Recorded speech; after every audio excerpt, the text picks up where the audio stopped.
Hi, this is Professor Stone. I just wanted to make a quick demo video for you guys so that you could see how to view your comments on Turnitin assignments. I've gotten a lot of messages from students saying that I'm not giving feedback on your Turnitin reports, and I am. It's just that you have to turn it on, and sometimes it's difficult to see that.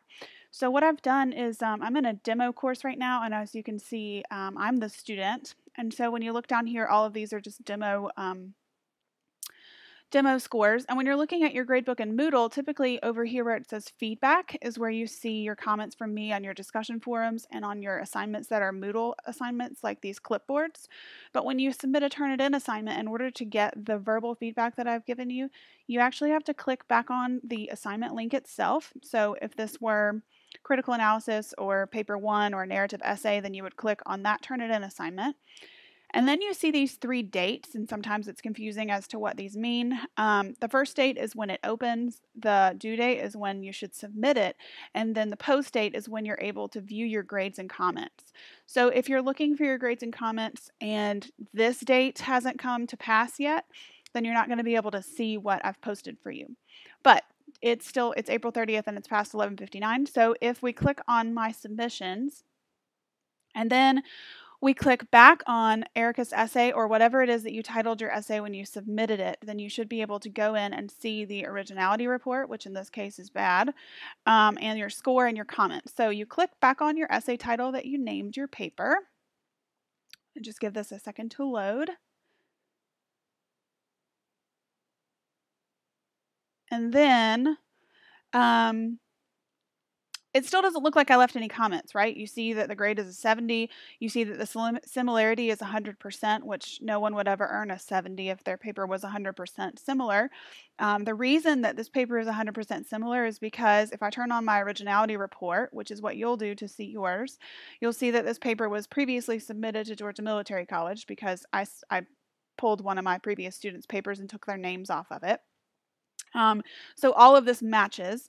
You might have a similarity rate on one of your papers of like 4% or 12% or 64%, depending on how many quotations you have in your paper. Generally, if you have an originality report that's over 25%, it means we want to take a look at some of your block quotes and some of your paraphrases and make sure that those are right. Or it means that you copy and pasted from another website. And if you've copy and pasted from another website, then that website will be listed over here on the right-hand side. Now, if you want to see my marks, then you click up here on Grade Mark, and it will switch to blue and purple. Right now it says loading ETS data, and this will happen when you click on this as well. The blue comments are from me. These are the ones that I actually put in there for you. I'm going to go over those in just a second. The purple ones are computer generated. So as soon as you submit your paper, you'll get these purple marks instantaneously. And I want to encourage you not to take these purple marks seriously until after you receive your score from me and until after you have blue comments on your paper. Because if you just look at the purple marks as soon as you submit it, that means that I haven't gotten a chance to go in and see what which ones were not right. So for example, this article error right here, Faulkner brings a personal, historical, and cultural analysis into his work.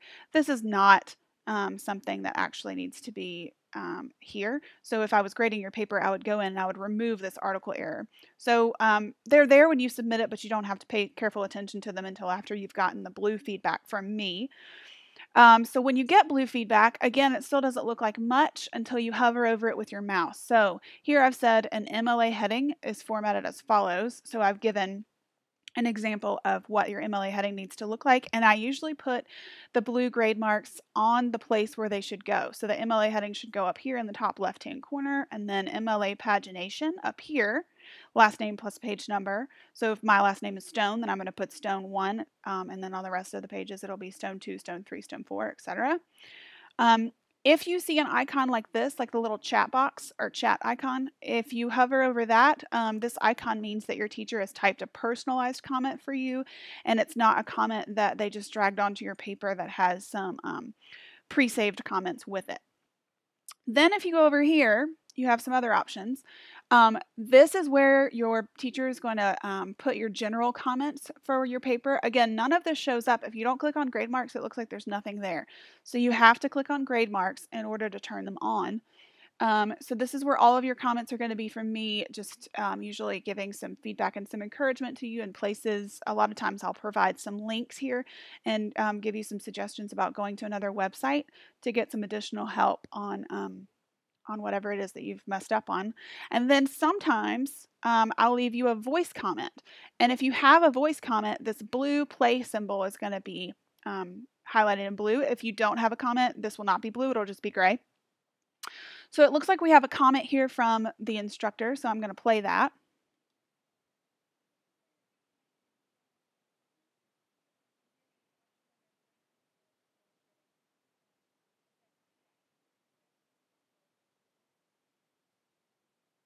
So typically what happens is if I leave a comment up here, I will leave some general feedback typed out, and then at the end of that feedback, I'll say, please listen to your voice comment.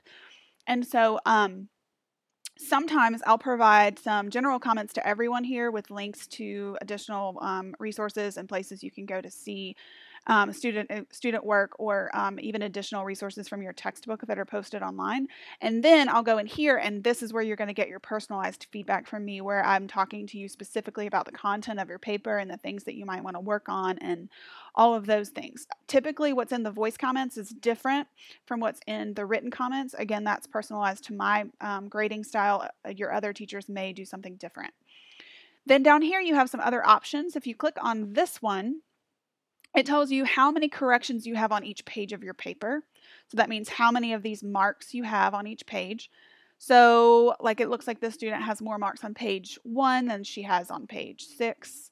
So that means that maybe you just weren't paying attention to that part of your paper, or maybe you got tired towards the end on page 7, which is actually her works cited page. So it looks like the works cited page has some other errors on it. And again, a lot of these are errors that I would have deleted because they're just there because they're computerized error marks. Then over here, if your teacher has a rubric attached to your grade and attached to your paper, the rubric score will be here. So if your teacher's using a rubric to grade your paper, all of those rubric scores tabulate together to make this score. And this would be a place where you can go and see the rubric that your teacher used to grade your paper and see where that feedback is as well. So Turnitin is really a rich place for you to be able to get feedback from your teacher, but it is kind of confusing when it's integrated into Moodle, figuring out how to get it and where all that stuff is located. This peer mark is nothing.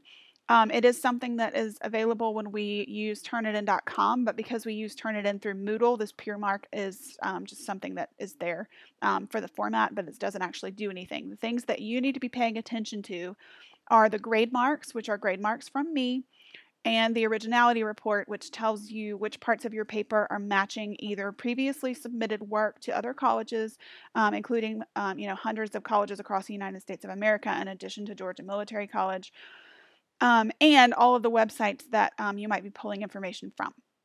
So again, once you close this out, you can go back to your gradebook, and you will just see on your user report the score that was there. So you still only see the score, but just as a reminder, you need to click back on your Turnitin assignment to be able to go back in and see my comments. And I hope this kind of clears things up for you guys and helps you be able to get some of my feedback on your assignments.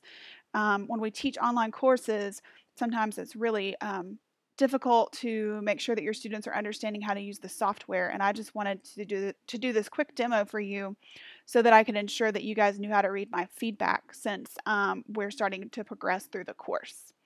Thank you for your time.